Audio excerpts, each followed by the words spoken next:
Oromummaan miidhagummaadha. Aadaa sabee kun waan guddaadha. Hooqasaa ibsuun namummaadha. Of wallaaluun garbummaadha. Akka iddaalooti baalli dhangaggo. Akka iddaalooti baalli dhangaggo.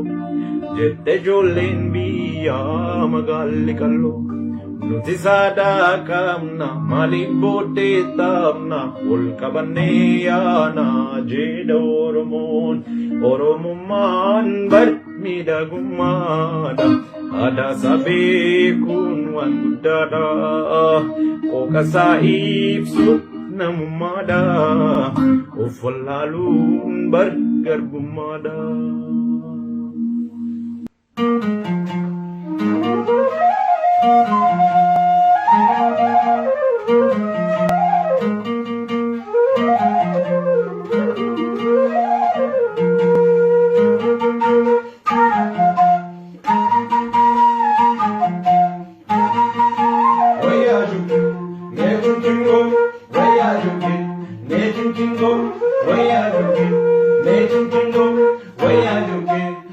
Muka badda balaya tuntala ergi bala walenzu kuba kadai wanara tuntala ergi bala jabesu kumarantu atma yandalo amatika allo takoye turamanzi rakta yandalo kupati ba